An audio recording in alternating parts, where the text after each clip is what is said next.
is good. It means, you know, the word is getting out to people that we don't always see. Great. Excellent. Go ahead. All right, Lauren, do your thing. You're all rolling. Do you want me to move Peggy over now?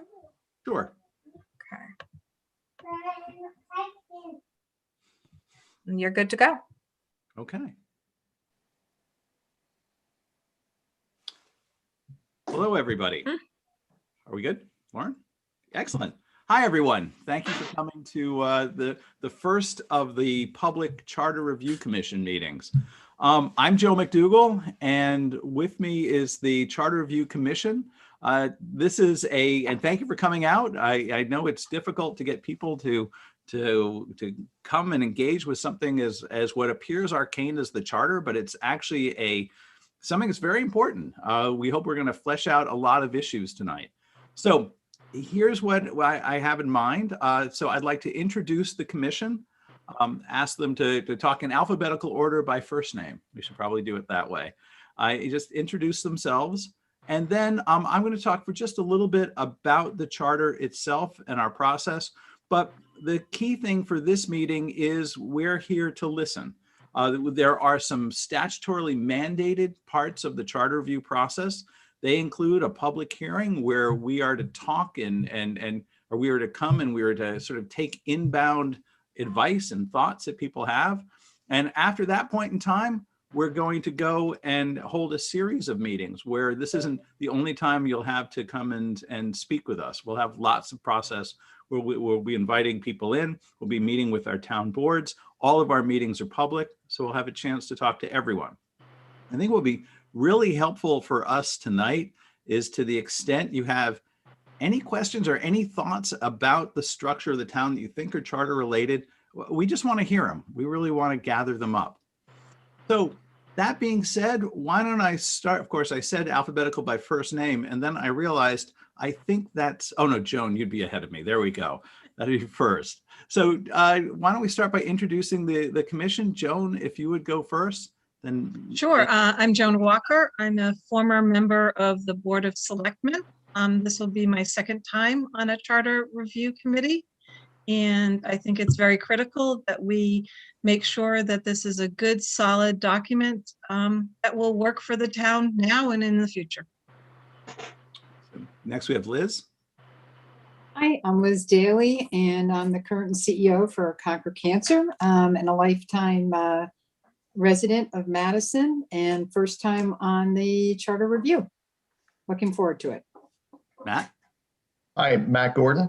I am a almost 4-year resident of Madison. My wife, son, and I are loving our life here, and just want to get involved with, helping the town, giving back in some way. And I'm a director.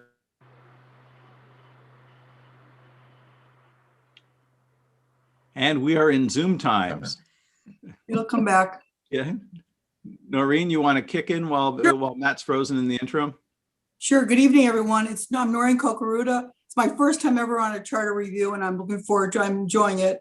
I'm 14 years as a selectman and 10 years as a state rep. So I'm looking forward to it. I'm enjoying working with the group, and I'm anxious to hear what you all have to say tonight. Thank you. Bob? Well, my name is Bob O'Connor, so I really should have gone first. But anyway. You put Robert in your Zoom name. No, I'm a federal bureaucrat. I'm a program officer at the National Science Foundation in the Social Science Division, and I'm delighted to see if I can contribute to this work. And I'm Joe McDougall. Aside from chairing this group, I'm a former planning and zoning chair and a selectman and a former chair of the Board of Finance. By day, I'm a professor, a law professor at the University of Connecticut School of Law, where I'm the executive director for the Center for Energy and Environmental Law. So all that being said, I wanted to talk for a moment about the charter itself, just to sort of describe a little bit of what it is and what it isn't. The charter is, and our charter is very much not the Constitution of the United States. It's not really that type of format, in the sense that you think that the Constitution, if you think about it, guarantees rights. We have our First Amendment right. We have a right not to have soldiers quartered in our homes. The charter for the town is much more a structural document. It's about doing business. It takes our committees, it defines them. It talks about the process and how long we elect the first selectman, what we call the first selectman, brings in how the different boards interact. Some boards are in the charter. Selectman Al Goldberg is fond of saying it takes 200 volunteers to run the town of Madison. Many of those sit on boards. Some of those boards are required to be there by charter. Some of them are just appointed by the Board of Selectmen. The Board of Finance and how it calls its budget and how that budget process goes is partially in the charter. And I think the way to think about this document as we're talking tonight is that it's the things that have to be done.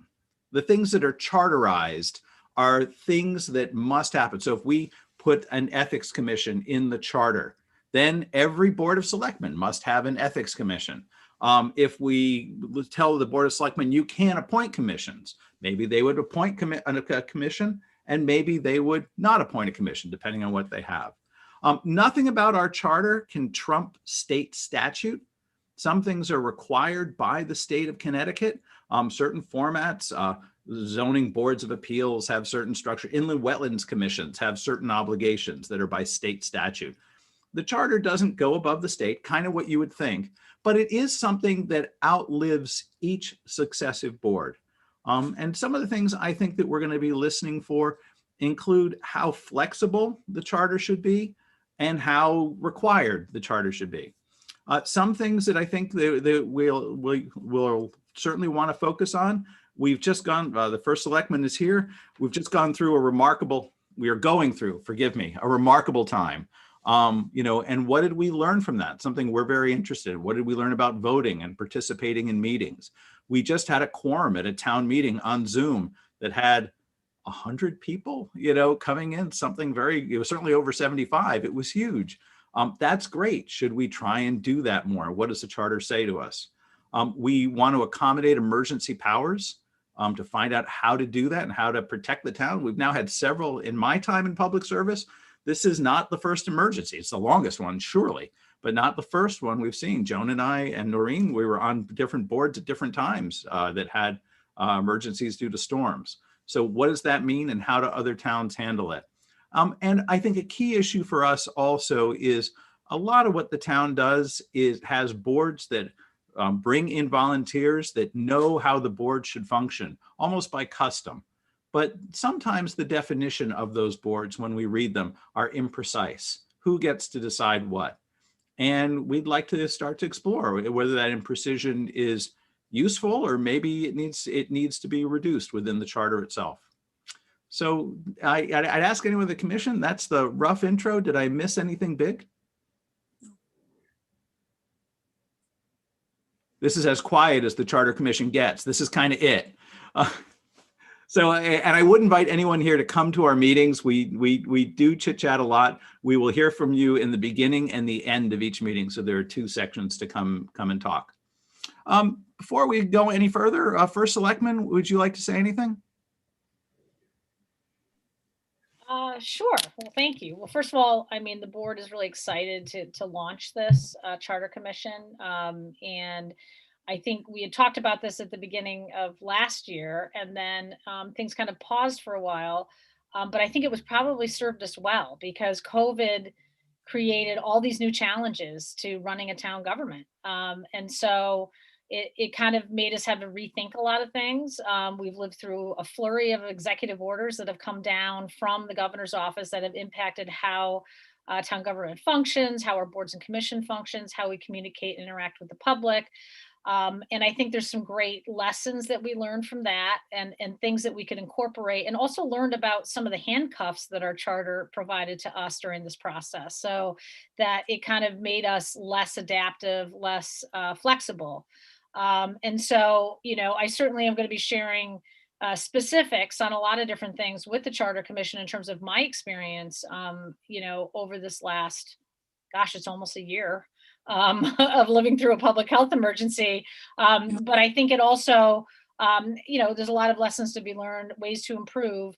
And so I'm hopeful that, by waiting a year, we kind of benefited from that because now we're going to have a newer, better charter that's going to be more modernized and adaptable. And also the state is going to be taking a lot of changes with FOIA requirements and how meetings are going to be conducted. So there's going to be some changes happening at the state level that will change how we conduct our town operations. The only other point I would make is that I think, normally this job has 3 hats. There's kind of a ceremonial hat, there's an operational hat, and then there's kind of a policy hat that I wear with the Board of Selectmen. A state of emergency takes this job and really makes it 99% operational. And although we still had to do all the other things, operations became primary, the most important function for the first selectman over the last year. And so I think that causes us to reflect about how we're structured operationally and how this job interacts with town government and, continuity and how we function operationally. So there's some other things I'll be sharing some specific thoughts with from my personal experience with the commission. So I look forward to this process, and I hope the community really weighs in, because I think one of the main goals that the board had was increased public engagement with town government. And so we want to hear from you and what changes can be made so you get more involved as a member of the public. So thank you. Thanks, Peggy. So at this point in time, then, I'd like to open it to the floor. If anyone has comments, things you think we should look at, questions, random musings, there's only 20 of you. I would love to hear from each of you. So why don't we, Lauren, what's our process? Do they have will they do the hand raise? Yes, if you'd like to give public comment, please raise your hand and I will invite you over. You will have to unmute yourself before you can speak. I miss the days when we had a podium and we're just all sitting in Polson, usually in the first couple of rows. Hello, Walter.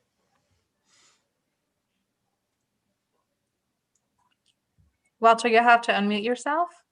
Yeah, Walter, your camera's off and you are unmuted. Now you're unmuted. There I'm coming. There we are. I'm on. All right. Hey, well, yeah, I gotcha. Nice to see you, Walter. It doesn't take long before somebody decides to mute me, so it's good to see you. Walter, I think you need to give your first and last name and your address. Yes, it's Walter Welsh, and it's 14 Grove Avenue in the town of Madison. Excellent. So what are you thinking? Well, I'm learning. I'm here to learn. All right. Well, I will say this. I used to say I was an independent voter, and now I just say I'm unaffiliated. I'm always interested to see how the town will work with independent and unaffiliated voters as they go forward with, certainly the town committees have done a great job with town government, but I'm interested to see how the commission will go forward and sort of making sure they take advantage of the independent unaffiliated voters. Thank you. And that manifests in a lot of ways. There's actually a charter provision that addresses how we get voters, and one of the things that we might need to look at is to make sure that expands it so that it's very clear there are multiple lines. Thank you. And commission, I think to the extent we get anyone, if you have a comment, just jump in or wave. Joe, could I jump in with Walter? Sure, I know please. Walter's been involved with town in many different ways over the years. And I think that's a great perspective about being the unaffiliated voter and being covered. But as far as town operations, with different committees you've worked on over the years, have you come up against something that you think could have been smoother? A change or something you didn't understand and why we had to do it a certain way? Are you asking Walter? I think I was asking Walter that. Is he still on? He's I back. moved him back. Oh, Lauren, you're so good. Did you hear the question, Walter? And you're muted again. That's part of the deal. There you go. Noreen, it's a good question. Been in town a long time. I just haven't had specific concerns. I just see that I know that the two political party committees are very good folks and they're very influential in how the town runs. And I just want to make certain that and I don't know enough about exactly how you reach out to unaffiliated or independent voters for various things. So I'm happy to learn really as you go through this. Thank you. Tom. Good to see you. You do your name and address. I'd appreciate it. Hey, how you doing? Pretty good. Haven't seen you in a Nice to while. see you all. Hard at work. Yeah. My name's Tom Hanson. I'm a resident of town for 30 years, 120 Princess Drive. I'm also the chairman of the Water Pollution Control Authority in town.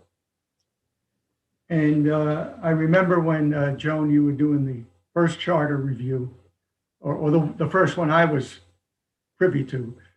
I remember speaking about my desire to maintain the wonderful New England town meeting form of government, and maybe I've gotten a little bit away from that now because I have a couple of comments that would basically support or encouraging you to look strongly at a town manager form of government. And I know that was talked about back then too. So, but what I've seen over the years is sometimes what I think is a lack of continuity in the administrations. We go from one board to another on a regular basis. And over the years, I think we lose some focus and we forget why we did something 5 or 10 years ago. And there's no central point. I know it is sort of the first selectman, as Peggy says, she wears 3 hats, but there's really no central point where we're sure that all the information on a given policy or a direction is disseminated, at the top level. I mean, Peggy gets information from her departments and from the public at the meetings, but it's not really a full-time sort of sit there and gather everything you need to know about making a decision. And the policies are sometimes, what's popular at the moment and not the question. The question I find sometimes is, well, what's the role of town government? It might be nice to do a little feel-good program and certainly there's a place for ceremonial things and there's no question about that.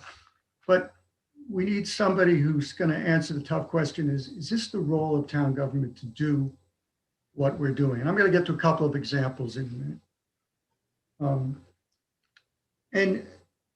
When the board sometimes enacts a certain policy or makes a program, I don't think they think through all the way how it affects all the other departments in the town. And coordinating with those departments is key. And the selectmen, they do the best they can, but they're not really equipped, I think, sometimes to handle the tough decisions that have to be made. Some of the examples are, the biggest, the one that everybody's seen has been the downtown project. Why has that failed? Why has it lingered? Why is it still not done?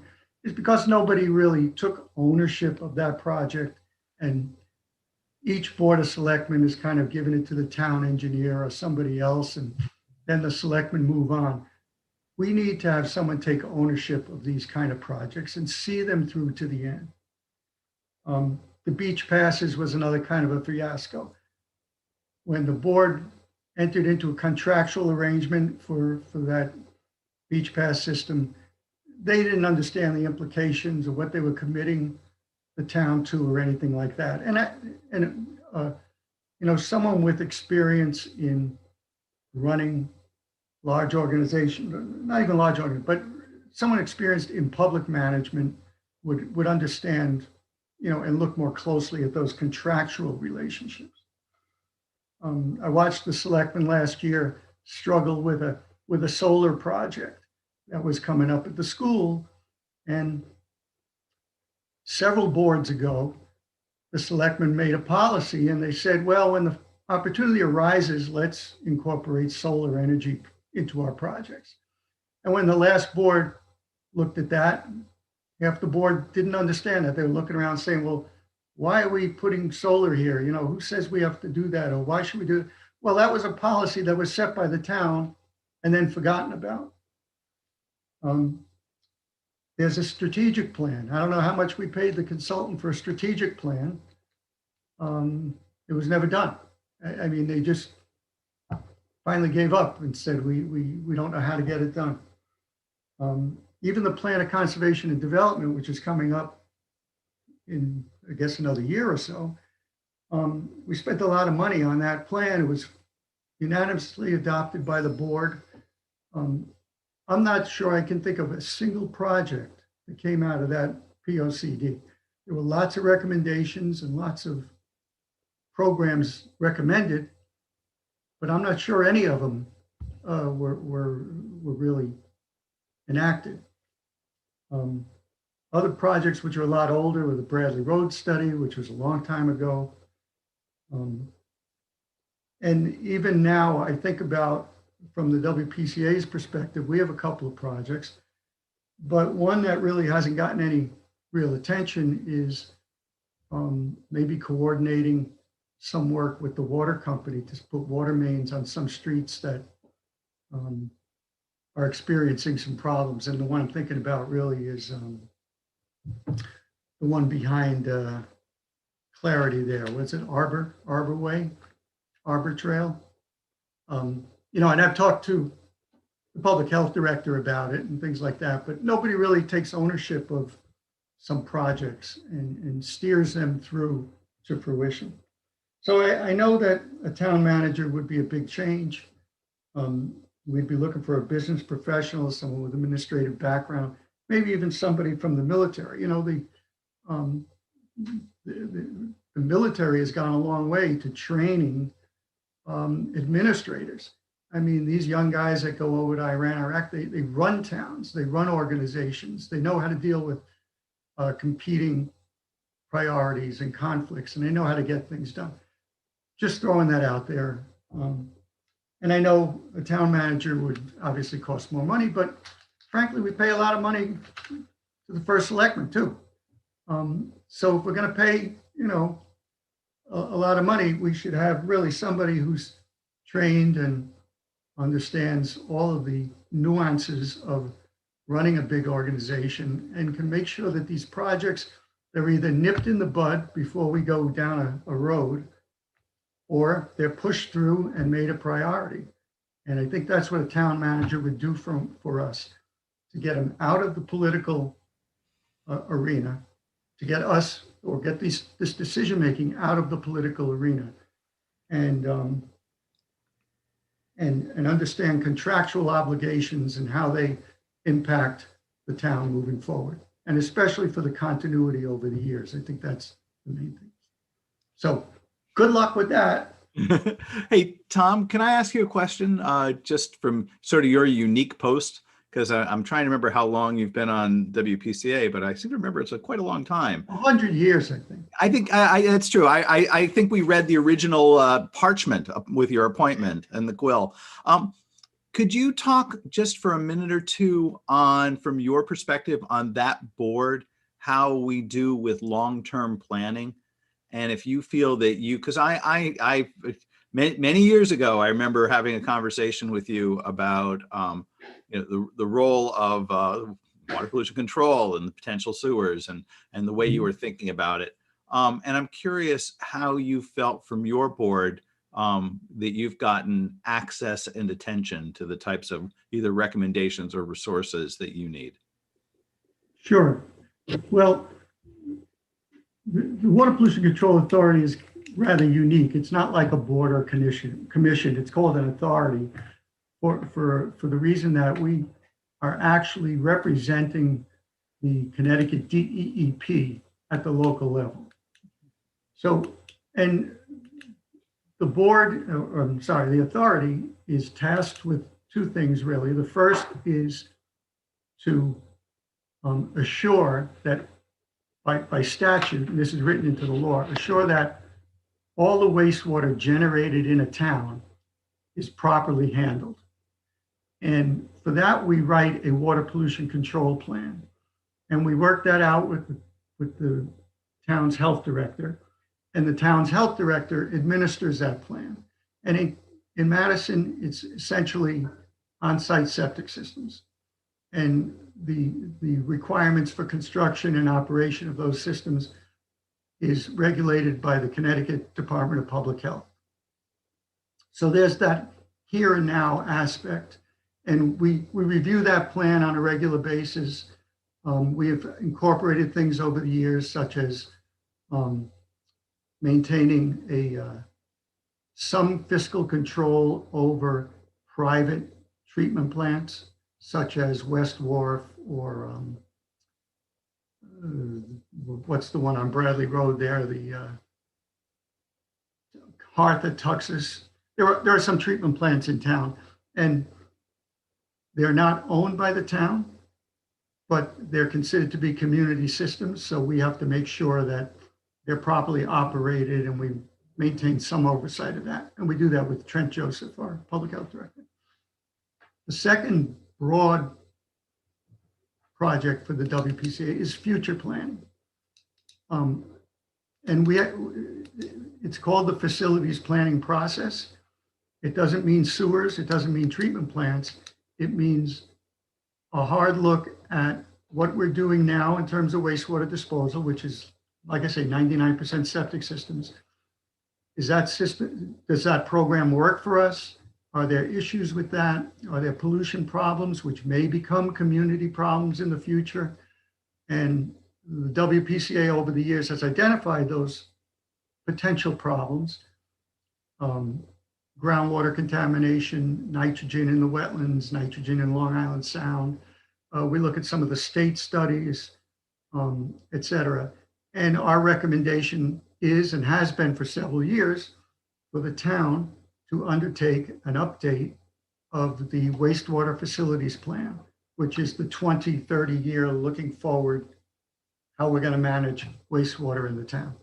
And that's moving along now. I just filled out something for the Board of Finance. Thank you, Peggy. It's recommended in the budget for next year. So. And but you're right, Joe. It's a long process. We don't have a budget. We don't have any direct control over anything in the town. We are basically an independent authority tasked with making sure that the town is meeting its requirements for wastewater disposal. And the DEEP can't be everywhere. So the authorities are their eyes and ears in the town, and to alert the town to problems. We don't alert the DEP to anything. We alert the town to the problem, and we request the town to do the planning. Now, DEEP provides funding for that, and they provide a certain level of oversight and guidance. But it's the WPCA advises and consults with the town of Madison through the Board of Selectmen. Was that a long-winded way of saying we don't do it? Yeah, thank you, Tom. It's very important because, frankly, in the governor's bills right now would be an expansion of things like the Flood and Erosion Control Board and others to increase that. Yes. So how the town interacts with these boards that have these long-term obligations, I think is very helpful to get that background. Any questions for Tom? Right, and you're doing that now with the resiliency study, which really, I believe, it goes to town-owned entities like roads and town buildings, and the building code, I guess. So, yeah, we're similar in nature. We don't deal with any particular department in town except the health department, and we're more of advisory than we are regulatory. Thank you. Any questions for Tom? Thank you very much. That was very helpful. It's good to see you. Okay, like I say, good luck. Look forward to seeing you again. Come to some of our meetings. I will. Thank you. Justin. Hi, Justin Murphy, 44 Windy Brook Lane, and I am a member of the Board of Finance, just for full disclosure. Foremost, I just want to thank you all for your willingness to participate in this important endeavor. And in doing so, I guess in agreement with Tom somewhat, as part of your deliberations, I would encourage you to consider extending the term of our selectmen to 4 years, and or even possibly changing to a town manager form of government. So I concur with Mr. Hanson on that. We have many constituencies in our community, and one of the most important, I think, is all the employees that keep our town running smoothly. Many, if not most, of who are also town residents. So in any organization, the CEO may run the company, but it's the workers on the ground that make it run. And to help it make it run smoothly over the long haul, these employees need continuity of leadership. And that's very difficult to achieve with a potential for a new boss every 2 years. So clearly every structure has its pros and cons, but I would still encourage you to give this one serious consideration. Thank you, Mr. Chair. Oh, thank you, Justin. Excellent. Thank you so much. Warren, who's up? And Justin, you have all my sympathies for being on the Board of Finance.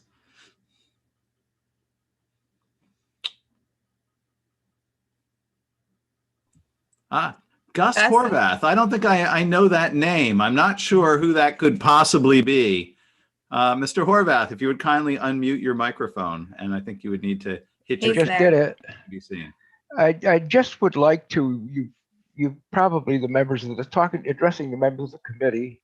I served on a committee with Joe McDoodle a number of years ago when he had hair, and you're in for something.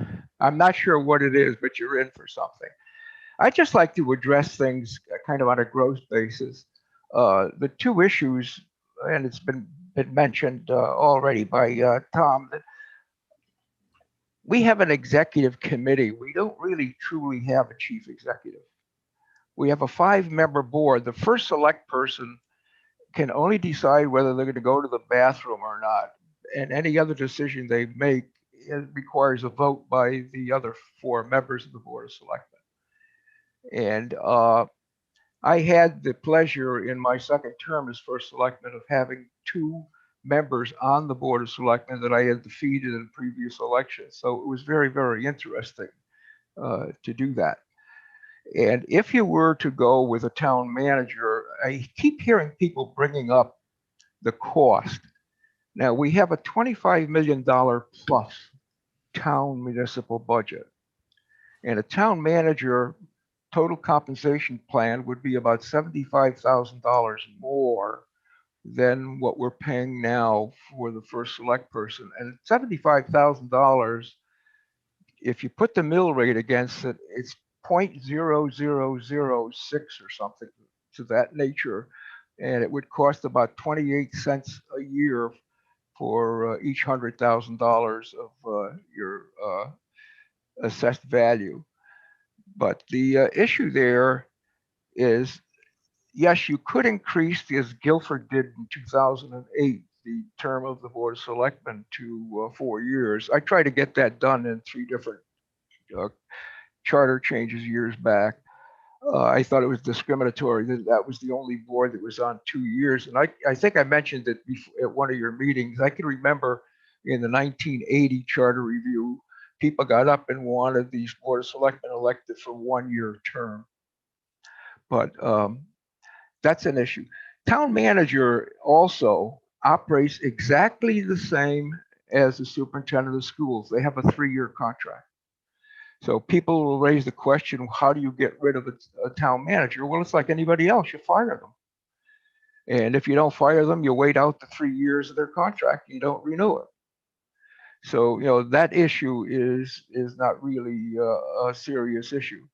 The other issue I have, and the major one that I have, is the issue of having a legislative body made up of more than 14,100 people.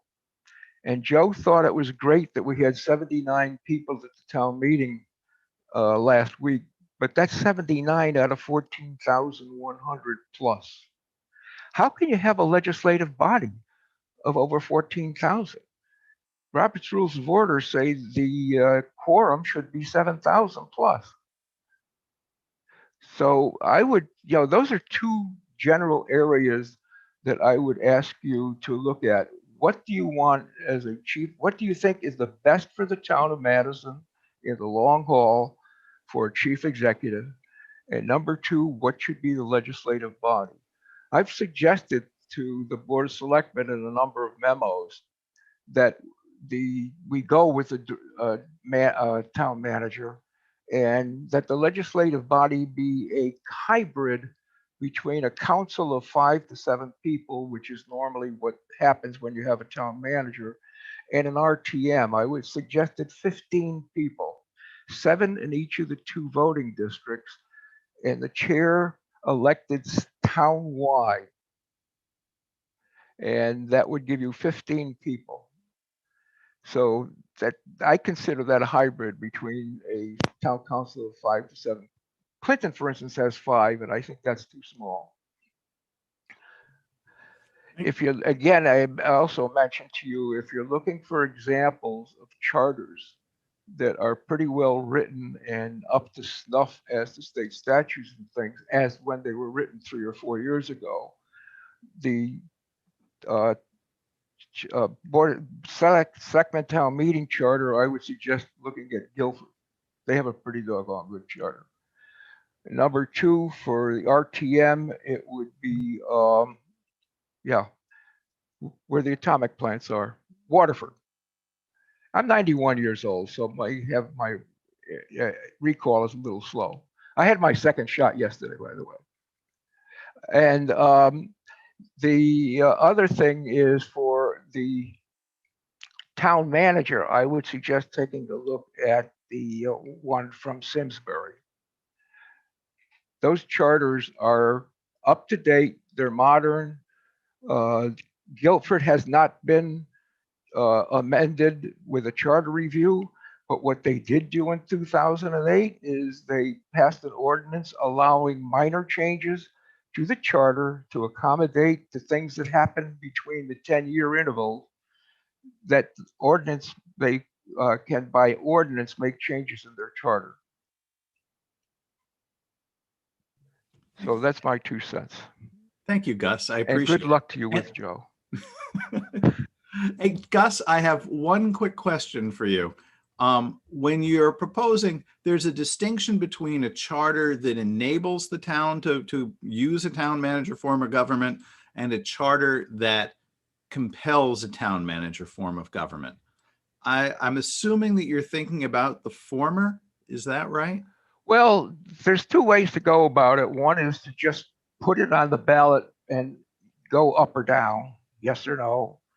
Or you can put it on the ballot as, and this is the last, I believe, Joan, didn't you guys put it in as could have? We did could have, and we called it a chief operating officer rather than a town manager. So it wouldn't be a town manager form of government, but it would be a chief operating officer running, reporting back to the Board of Selectmen, and then the executive, the first selectman would be more of a. Okay, that's kind of a hybrid operation. That was a hybrid. What we did in 1990 when we, yes, 1990 when we established the director of finance position, we put it in as the town of Madison may have a director of finance. And it wasn't implemented for about 3 or 4 years. So there's different ways you can do it, but I would suggest to you, in push comes to shove, is because there are folks in town who still like the idea of the New England town manager meeting. And as I mentioned before, 65% of the executive in towns all over the state of the United States, 65% are town manager council. The 6 New England states are unique with town manager. And with the Board of Selectmen. And we've had our government here, and we reached Guilford at the time, since 1641. And I would ask you to seriously look to change, because I don't think the 1641 form of government works today. And I don't care what you're going to do, you are not going to get 14,000 people out to participate in a meeting in the town of Madison. And if you're happy with 79, Joe, so be it. I am not. I was delighted that we had an active quorum for the first time in 4 years. I think it was the right number. Okay, do you know what was on the agenda 4 years ago that caused the numbers to come Budget. out? It wasn't 4 years ago anyhow. Yeah. It But was the first time we were voting a lease to Our Lady of Mercy Academy. No. And I would suggest that in both cases, it was a special interest group that took over both meetings. Of course. so- We also had one not that far behind that, Gus, that was for the library bonding. Yeah, excellent. and before that, it was the senior center. And Senior tax relief. all was four in of between there. those were passed by special interest groups, not by 14,000 people. Gus, can I ask a question? You mentioned about form of government nationally, but in Connecticut, I thought I read that of 169 towns, almost just about 100 101. have the type of government we have. Yeah, 101, and 30 of them have town manager, and 6 of them have RTM. RTM has never been popular. In a number of towns, it became very political. When I lived in Fairfield, we had an RTM, and it was apolitical from the point of view that everybody petitioned. If you wanted to get on the ballot, you petitioned.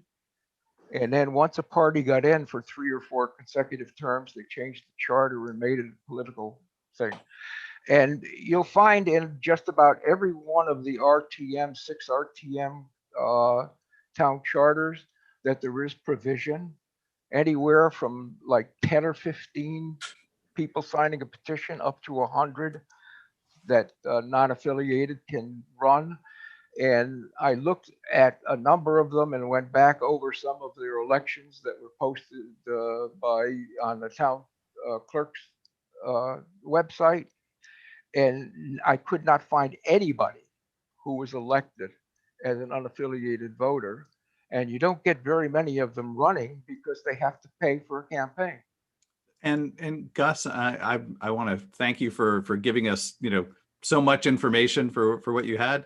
And there's a question in the chat on RTM, the representative town meeting, where the members are now effectively, you're having town meetings, but you're electing your representative. Yep. That's a fair Okay. piece. So Gus, Yes. yeah, I was going to say, Greenwich, by the way, has 320 some odd members of their RTM, and Darien has 100. I don't know where they meet. They must meet in the high school auditorium or something. It's daunting enough with the scurrilous 5, 7, and 9 member boards we have now, 5, 6, and 9 member boards we have now. But Gus, if it's okay with you, I'm going to move on because we've got a couple other people behind you. Sure. Hey, thank you very much. I really appreciate it. You're welcome. Go ahead, Lauren.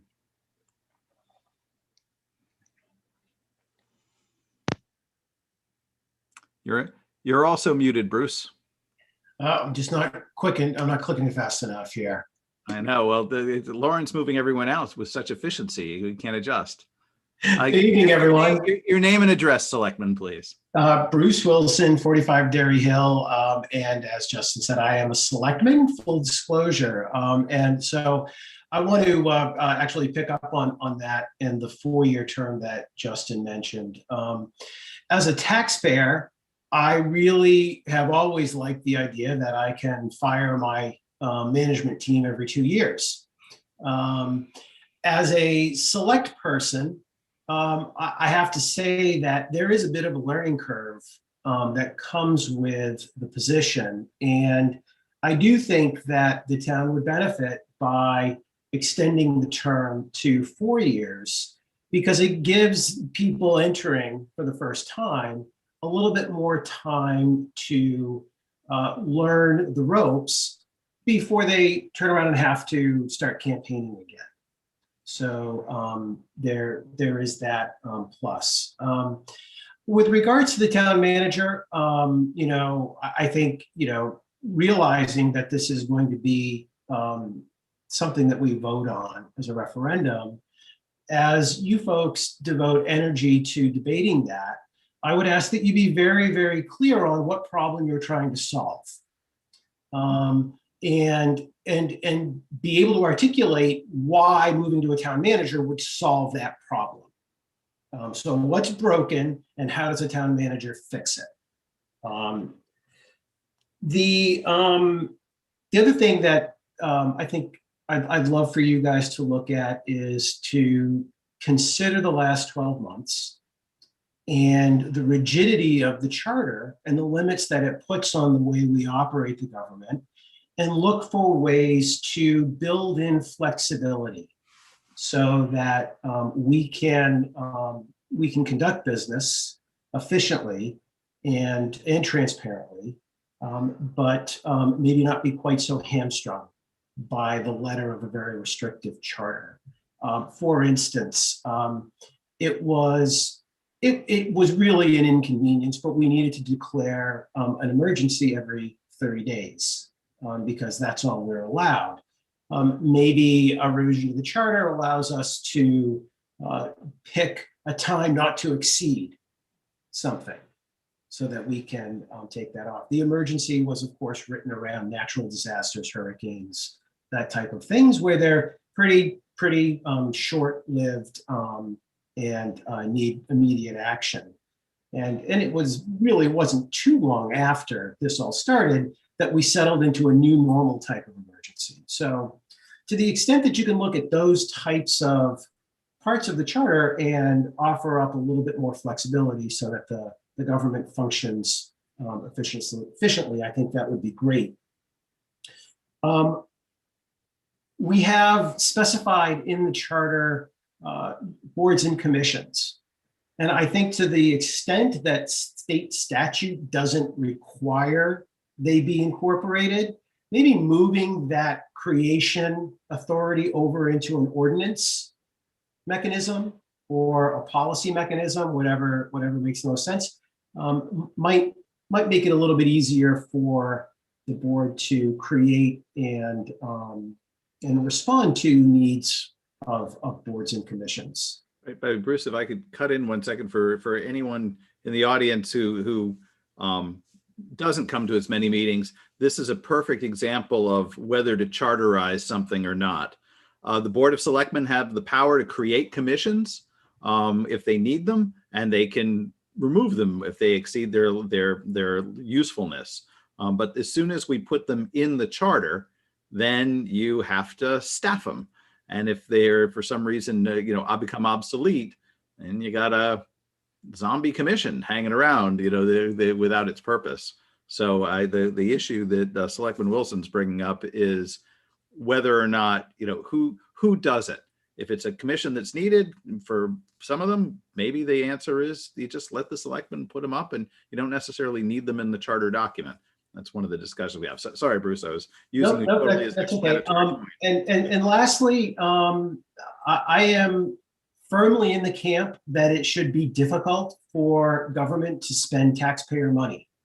And when it comes to spending money outside of the approved town budget, I don't think it should be a casual event. Much has been talked about the current threshold, which is $50,000, and requiring a town meeting. I think that the threshold shouldn't be moved, and it should not become a casual event to spend $50 or $75 or $100,000 outside of the referendum process. If there's a good reason to do it, it is not an incredible hardship to call a town meeting. And if nobody shows up for the town meeting, well, then the town is probably not concerned about it. Taxpayers are probably not concerned about it. I think we do see quorums when people are motivated, and I wouldn't interpret the lack of quorum as a fundamental failure of the form of government. Though, Bruce, I do worry from my own time is that it makes the ability to spend these, when you're holding meetings and no one comes up, it actually paradoxically means the less rigor, not more, is kind of my one concern.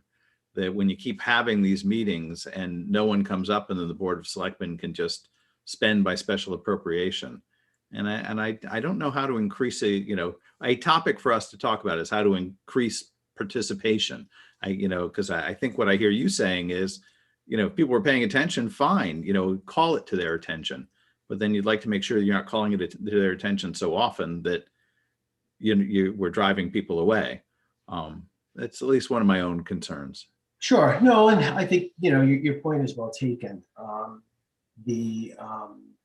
My secret hope is that we'll see the Secretary of State afford us opportunities where we can take advantage of these new technologies of voting, the Zoom meeting, and have much easier votes and much higher participation from the public. I recognize that there's only so far we can go as a town in how we manage our voting, but hopefully the state is thinking about those types of things, right? We have now we have Zoom, and in theory could have 14,000 people all speak up, and if we afforded them a relatively easy, painless way to register their vote, we would see more. Well, Lauren would check them all in, and that's the only methodology that I would think would be acceptable to anyone. Thank you, Bruce. Any questions for Selectman Wilson? Thank you very much. Those are well taken.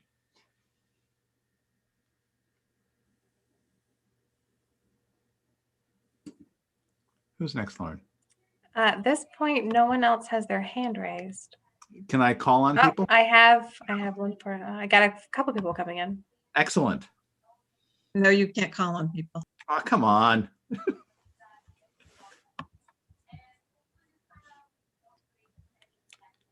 Hi, Jack. You're here and you're here and you're muted.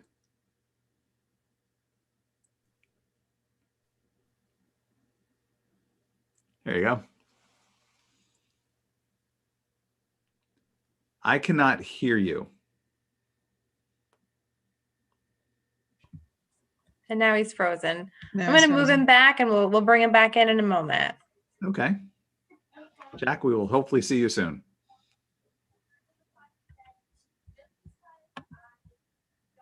And Lauren, I'd like to express my appreciation on behalf of the entire commission for the smooth way that you're actually moving people in and out. I do appreciate that. No problem. Susan, go ahead and unmute.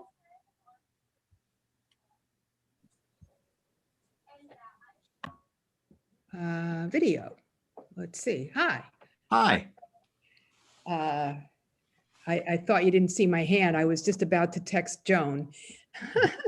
If you kindly do the name and address, Susan. Yeah, okay. Susan Glantz, 682 Green Hill Road. Thank you all for working on this. I know it's a lot of hard work. I had wanted to register my support for a town manager, and I am delighted to see that a number of other people have already done that and have expressed very good reasons for it, more so than I would have come up with. I did like I guess you call it a hybrid idea that the last commission that Joan had worked on came up with, and that putting in the manager as an option, but keeping the Board of Selectmen. I do like the town meeting form of government. This is the first place I've lived that has had such a government. But I realize how difficult it has been to get participation. Perhaps if we can do this remotely like this, we will get more participation. It would be nice to keep the town meeting form of government if it can work going forward. It's possible that people are just too busy these days in their own lives to participate, and I just don't know if it's still worthwhile to do that, but it is ideally a nice form of government.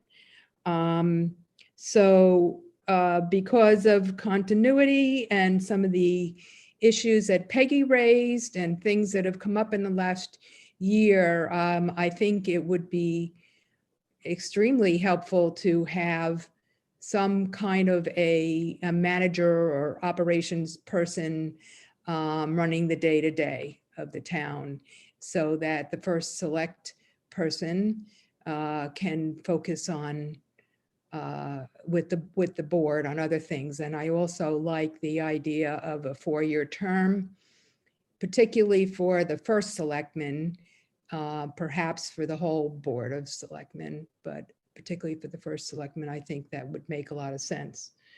And what else? What does RTM stand for? So it stands for Representative Town Meeting. By the way, please, anyone correct me if I've got my rough understanding. And the idea is, instead of having a town meeting where, as you know, Gus points out, you would need 7,000 people to come with a quorum. Every X number of people vote for their representative to the town meeting. Think almost like a congressional representative. And that way, when you call it in, the RTM shows up and they're voting for it. And the hope is that you get a little more kind of informed participation by dividing the town up into some units. And I think one thing Gus mentioned underneath it, my rough understanding is that you can select how the RTM appears, right? I think it's you can do by voting district, and you can have a couple of town-wide representatives. I think that's right. I don't want to. And Susan, I believe Brantford has that type of government. They have a first selectman, but they also have an RTM, I believe. Yes, I believe you're right. Now that you explain what it is, I think I have heard of that in Brantford. That sounds like possibly a good option. Does that get rid of the Board of Selectmen? Yes, I would replace the Board of Selectmen. Well, Brantford has both, so maybe I'm wrong. I mean, Jamie Cosgrove is first selectman there, and there's a 3-member, I believe 3 Board of Selectmen. So I don't know how that works. Of course, there are also 28,000 people in Brantford. Were there 10,000 more than we have? Darien also has a first selectman and an RTM. There are 5 towns that have an RTM, and of the 5 towns, only 2 of them have populations under 50,000. One of them is Brantford, and I believe the other is Westport. Does Mansfield have an RTM? No, Mansfield has a town manager form of government. They actually switched to that right before we started the 2015 charter review, and we interviewed them with their town manager and their first select woman several times during the 2015 process. So it sounds like it's more suitable for larger towns, is what it sounds like. I think the 2 threshold questions, at least on my mind, are what do we enable in the charter, and then how does that enablement go forward? And one of the important things that I think, for those of you that remember the prior process, is that this can be a separate question from some of the rest of the charter issues on the ballot. And we've gotten some guidance as a group on that point. And so I think that can help us clarify and how we'll work on the questions as well. Okay, well, thank you. I agree with most of the previous comments before mine. Thank you, Susan. Good to see you. I'm going to try to move Jack back over now. Sure. Can you hear me now? I can. Right. Jack, you do your name and address. All right, I'm Jack. Legally, I guess I have to say I'm John Dobson of 318 Horse Pond Road. And I sort of wanted to come in support of the RTM, I was thinking. I think that maybe possibly the RTM could act sort of more as like a legislature, and that the Board of Selectmen could be like the executive possibly. And if we perhaps extend the BOS term to 4 years, we could possibly have the RTM as a 2-year, almost like how we elect the president every 4 years, and we elect at least people in the House every 2 years as a possible more common check, so that we might be able to strike a balance between people who might not want to have an extended BOS. What am I going to say? an extended Board of Selectmen term will also still have a check on that. Yeah, you brought it. You brought up a point that's also a bit. One of the idea of the longer term sounds very good, but remember, you need to go and get people to run, and like, hi, let me tell you what you're doing for the next 4 or 5 years. What? So I do wonder, if it's one of the types we should talk about separate term links for the first selectman versus the regular selectman. Because the first selectman, it's kind of it's a different expectation, and if you had another job, you had to quit, so it's, the commitment percent, the years may change the commitment calculation differently. Mm-hmm.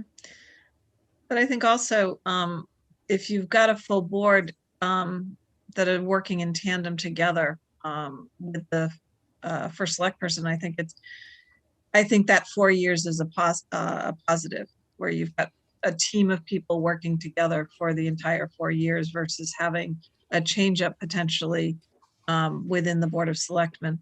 That's my personal view on that. And Peggy, and to the extent your some of your other brethren are still in the audience, when we meet with the Board of Selectmen as a whole again, one issue I would love to probe with this, having been involved with many a first selectman over the years, is that transition period.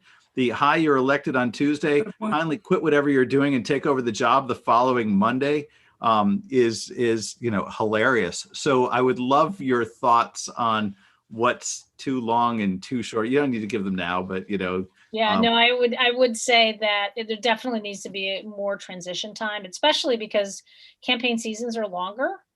I also think it just prohibits people from seriously considering running a job, what really is a true operational job.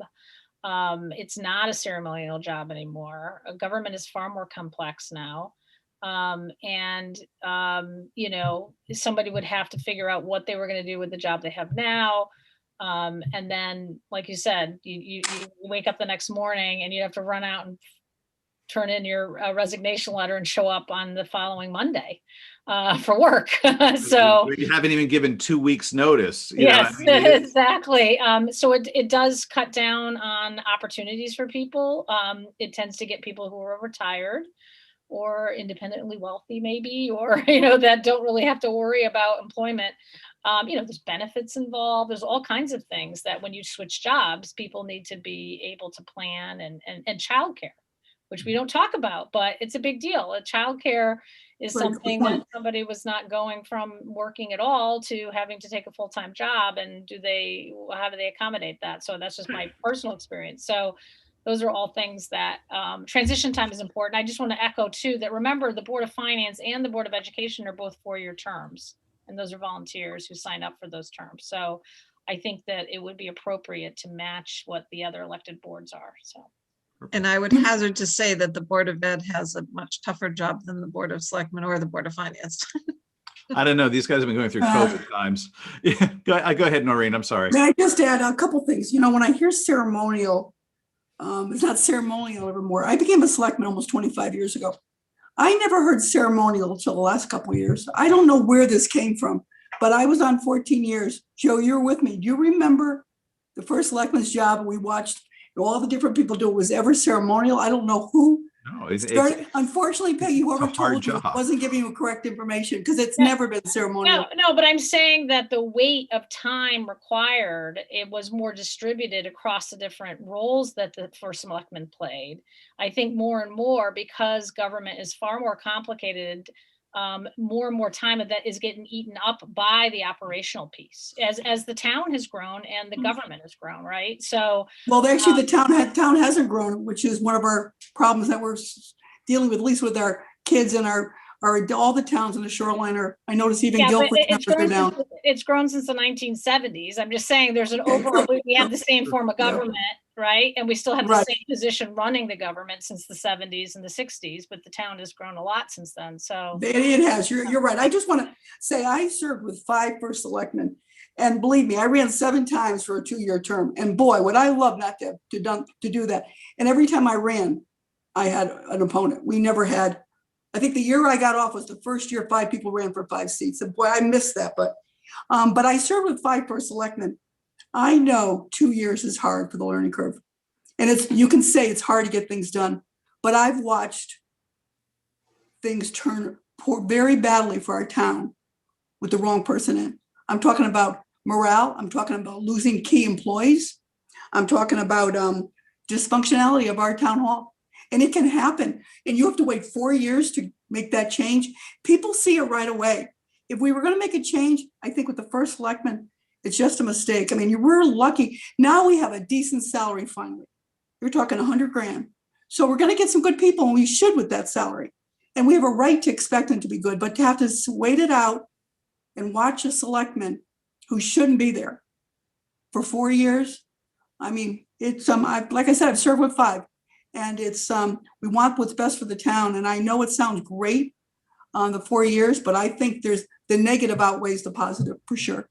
And especially since we count on our staff so much. Our senior staff are the best, and we count on them. And if we don't give them a leader that they really, really can work with, and they feel that wants to be part of their team, and they feel good going to work every day, we got a problem. And I think to put that into 4 years, as you know, we've had town employees that have stayed 30 years, and most of them have been excellent. And it would be a shame to continue to lose them. The threats of the morale, you hear about the morale in town every once in a while, and it's sad to hear that. And with the changes. So there's 2 sides to it. And I think something Bruce Wilson said, take a look what the problem you're trying to solve. And we've got to be aware of that. And when you hear 101 towns have a town meeting form of government, and when the 4 years, like I said, as far as a candidate, I'd love it to be 4 years. But I've seen the downside. And I'll tell you, it's really, really sad when you see what it does to our really, really the top-notch employees. So, Noreen, it does, though, remind me a little bit of something else Bruce said and Tom said, is the ability to use the charter to enable, an expanded staff, right? To enable a chief operating officer. I happen to, think there's a lot to that model, to give continuity underneath the first selectman. These decisions, these tools don't exist in a vacuum of each other. So we'll have to see. And I have to say that one of the things that we went through for a long time was, I think that the senior staff, it's an upheaval for them every time there is a change.